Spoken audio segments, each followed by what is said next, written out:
Fala, rapaziada, Suriacha aqui.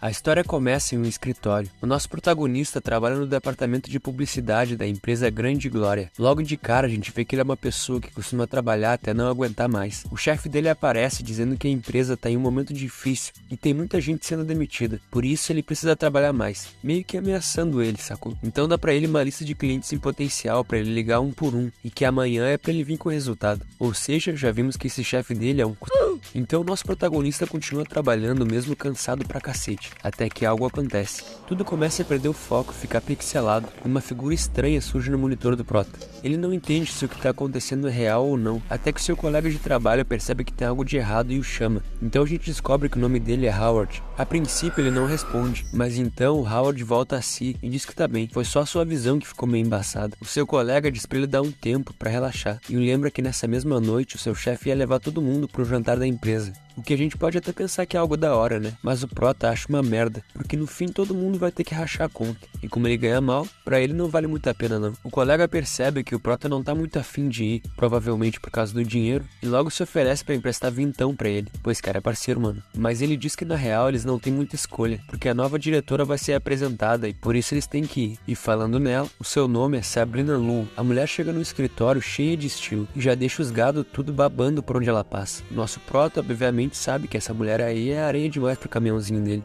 A história segue para algumas horas depois. O pessoal enchendo a cara na social da empresa, aquele happy hour gostoso, todo mundo rindo e tal, até que o nosso prota começa a ter aquela mesma pira que ele teve lá no escritório, só que muito mais forte dessa vez. A íris dele começa a brilhar e ele escuta um zumbido alto. De repente, o sistema nervoso dele estava todo conectado, em uma espécie de realidade virtual que só ele podia ver. Aquela mesma imagem estranha se projetava diante dos seus olhos em pleno ar, enquanto o pessoal à sua volta continuava sem poder ver nada. Então uma voz robótica fala: É claro que eles não podem ver. A limitada estrela do universo se esforça para trazer a melhor experiência para seus clientes, ajudando a alcançar inovações memoráveis com base na realidade virtual. Na mesma hora, o prota já fica cagado, se perguntando o que essa coisa quer com ele. Afinal, ele nunca comprou nada de realidade virtual. Ele nem tem grana pra isso. E como se pudesse ler seus pensamentos, esse robô estranho responde: Baseado em grandes dados e cálculos, você é o candidato perfeito para o nosso teste dos sonhos. Você será o candidato de testes da nossa Terra dos Sonhos, onde você pode ter várias experiências de vida. Pense nisso como uma versão de um grande jogo em realidade virtual. Ou seja, Isekai. É engraçado que na parte que o robô fala isso, ele mostra um boneco do Counter-Strike e o Shino, o professor do Boruto. Howard, como um bom e velho protagonista bunda mole, fala pro robô parar com isso, porque amanhã ele tinha que trabalhar, e não tinha tempo pra essas coisas. Então o robô fala que esse sistema pode levar uma cópia de cada pessoa da vida real para a Terra dos Sonhos, e que ele poderia decidir o que ia acontecer com a sua vida. Então lançou a braba, perguntando se ele não gostaria de testar viver a vida com uma pessoa diferente. Porém, antes que nosso prota pudesse dar uma resposta, a nova diretora chegou na social junto com o chefe deles. E que diretora, hein? O chefe apresenta ela formalmente pro pessoal e vai apresentando um por um pra mulher. Ele apresenta um cara que é conhecido por todo mundo por ficar bajulando ele o tempo todo, em tudo que ele faz. Esse cara, por sinal, já tá tão mamado que só consegue ficar encarando os peitos da mulher. O chefe vai apresentando um por um dos funcionários pra ela, mas simplesmente ignora nosso prota. A mulher, obviamente, percebe isso e pergunta quanto é ele. O prota já fica todo travadão pra falar com ela, mas na hora que ele vai dizer o seu nome, o chefe interrompe e diz que ele não é ninguém. Diz que ele tem habilidades medíocres e que é uma pessoa sem habilidade de comunicação. Ou seja, ele azaralhou o cara. Mas a gente vê que na verdade isso era tudo mentira. Por algum motivo esse gordo filho da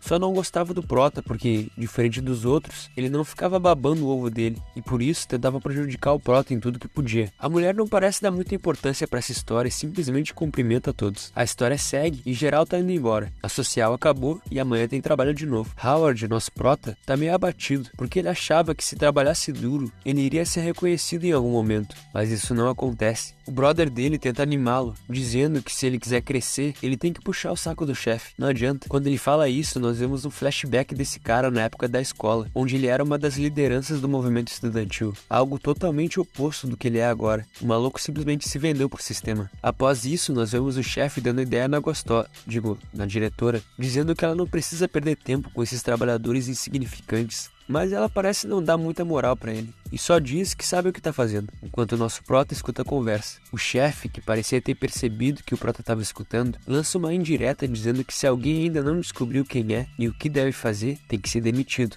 E nessa hora algo acontece. Isso parece ter sido a gota d'água pro Howard. Ele tá puto porque a dedicação dele e o trabalho duro não significam nada. Dentro e fora do ambiente de trabalho, ele ainda sofre discriminação. Chega disso. Ele tá determinado a amanhã mesmo pedir demissão, mas até lá precisa acalmar sua raiva. Então ele fala pro robô levar uma cópia da diretora e do chefe deles pra essa tal Terra dos Sonhos.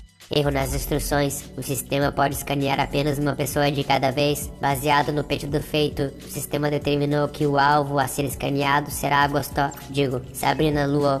Howard fica sem entender. Escaneamento completo. Personagem criado. Bom, seguindo a história, o prota volta ao seu apartamento, pergunta por que o robô não disse pra ele que o sistema só poderia escanear uma pessoa por vez, porque ele não estava preparado pra isso. O sistema detectou um forte aumento na dopamina do seu cérebro. A conclusão é: você está adorando.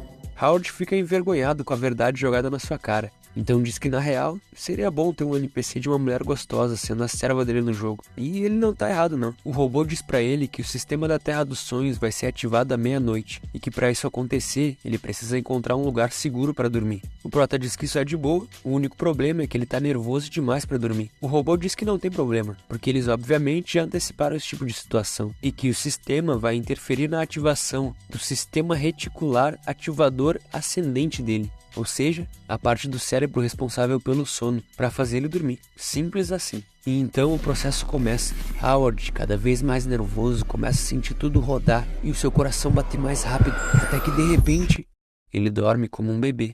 Para então, quase que instantaneamente, ele despertar de uma maneira que todos nós gostaríamos de ser despertados um dia, com uma personagem 2D seminua em cima dele, dizendo: finalmente nos encontramos. A mulher logo se apresenta como uma inteligência artificial administradora do sistema da Terra dos Sonhos, e que o nome dela é ChatGPT, quer dizer, AI-63. O prota ainda parece meio confuso. Ela explica para ele sobre o sistema de loja e créditos, onde ele pode comprar coisas que vão ser úteis no futuro, como uma faca militar vendida por 2 créditos, um caminhão de 100 toneladas que custa 40 créditos, uma blusa controladora de temperatura, um pacote de comida comprimida e, por fim, uma bateria de energia infinita, que custa 200 pontos de crédito. A princípio a gente não percebe muito o valor desses itens, né? Mas eu posso garantir para vocês que cada uma dessas coisas é muito valiosa pro lugar onde ele vai. Então explica que sempre que ele passar por um desafio, vai ganhar pontos de crédito e blá blá blá. Aquele padrão que a gente já tá acostumado de Isekai. O prota agradece a explicação e pergunta sobre os NPCs, se tem algum forte que ele possa usar, e a inteligência artificial toda atirada já fala que com 10 mil pontos ela estaria a seus serviços, o que ele acha um roubo. Então ela avisa que a Terra dos Sonhos está sendo ativada e que se ele não tinha nenhuma outra pergunta, a porra agora ia ficar séria. Um portal que leva direto ao mundo apocalíptico surge, e então quando o nosso protagonista se aproxima dele para entrar nesse mundo, ele acorda. Ele olha para os lados, tentando entender se o que ele viveu foi real ou não. Percebe que está em casa e que nada mudou. Ele não é nenhum especialista em tecnologia, mas devia saber que é impossível criar um mundo assim do nada. Então decide só tomar banho de uma vez para se preparar para o trabalho. Ao chegar no banheiro, ele percebe que está sem energia, o que é curioso. Ele desce as escadas do seu prédio normalmente, sem perceber nada de diferente, até chegar no exterior e perceber que estava sozinho, literalmente sozinho. Não havia ninguém por perto, em lugar nenhum. Então ele escuta um zumbido estranho e, ao olhar para cima, percebe um enorme avião caindo por cima dele e, acredite se quiser, explodindo bem na sua frente. E aí você se pergunta, ele morreu? A história acaba assim? E bom, obviamente não. Na verdade, graças ao Kishimoto no Jutsu, ele conseguiu se esconder atrás de um carro bem a tempo. O simulador da Terra dos Sonhos, sobrevivência de apocalipse, começou. O que você vai fazer para sobreviver agora que todas as pessoas do mundo desapareceram? O nível de dificuldade é 0. Você tem 180 dias para conseguir sobreviver. Espera, você disse 180 dias, mas antes que pudesse dizer qualquer outra coisa, Howard percebe um som de algum líquido escorrendo, vindo do carro próximo a ele. Quando ele se abaixa para ver o que é, uma poça de gasolina se forma a alguns centímetros dele. E mais uma vez, usando o seu Kishimoto no Jutsu, ele consegue escapar vivo de uma explosão a queima-roupa, enquanto grita: "Tá zoando comigo, porra!" Bom, a história que segue, o nosso prota já recuperado do susto inicial de estar nesse novo mundo, começa a pensar de uma maneira mais lógica sobre a sua situação. Ele anota as suas principais necessidades em um caderno, para ter uma maior noção de quais são as suas prioridades ali. 180 dias parece ser muito tempo, mas se eu conseguir acumular bastante suprimento, eu devo conseguir. Posso usar esses 180 dias para pensar na minha vida depois de pedir demissão. Talvez eu até me divirta um pouco. E foi isso que ele fez. O nosso prota foi em loja de roupas procurar o drip certo pro apocalipse. Se encheu de joias, bebeu das bebidas mais caras. Afinal, agora ele era a única pessoa daquele mundo, né? Ao pensar nisso, ele se lembra que o robô fez uma cópia da diretora da empresa. Então, ele começa a falar no rádio de uma viatura da polícia, tentando entrar em contato com algum GM do servidor, perguntando sobre a cópia da mulher. Ele ouve um barulho vindo das suas costas e se vira na hora, apenas para perceber que era um doguinho, o que para ele fazia sentido. Afinal, já que todas as pessoas desapareceram, os animais estavam soltos. Já pensando que aquela inteligência artificial tinha enganado ele para participar desse jogo e não ia ter mulher nenhuma, ele escuta outro barulho de animal, mas dessa vez era nada mais do que um fodendo tigre, mano. O prota se borra todo nas calças quando o tigre avança para cima dele, mas ao invés de ser estraçalhado e devorado vivo, ele na verdade é lambido com amor pelo tigre.